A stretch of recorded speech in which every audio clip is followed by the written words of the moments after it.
So we heading right now. We heading into the Jordan.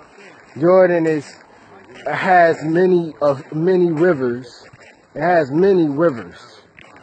Again, Jordan has many rivers. Jordan is not just a river.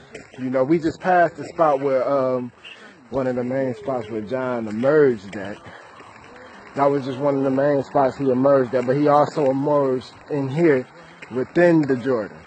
Okay, so what we gonna show and what we gonna teach is that, you know, it's a prophecy that the more that the Jordan filled up, it was going to come from out of the house of the fort of David, which is where, you know, where we ultimately stationed at for this Feast of Tabernacles. But the more that the children of Israel would come up and would keep the feast and keep the actual cultural acts, the more that our people will actually see this place fill up with water. Because this place right here, we at the bottom of a river right now.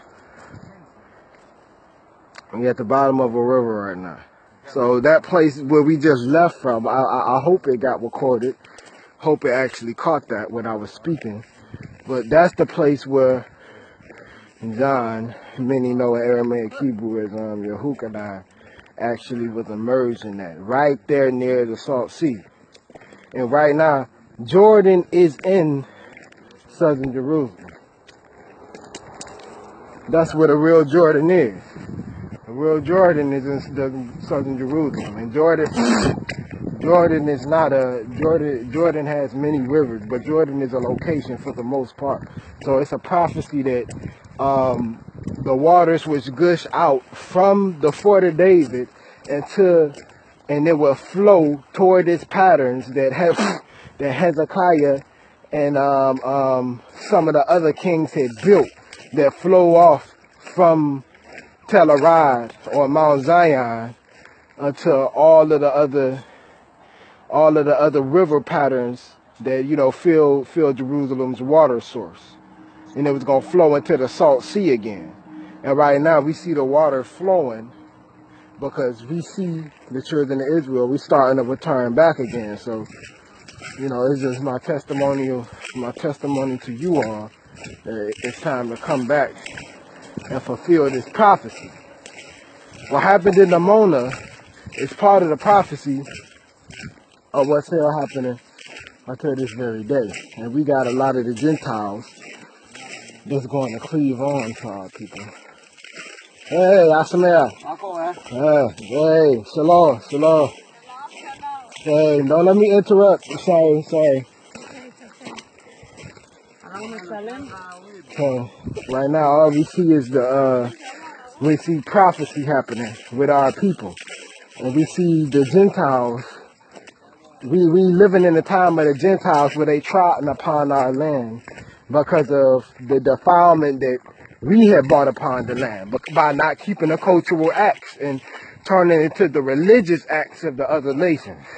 We're not religions. If you understand your own culture, you understand our culture and our acts trace back unto what the other nations incorporated inside what's called religion. This is why it's so mingled up, and why the scriptures say that I am unto all men, and to all men what they would have me to be.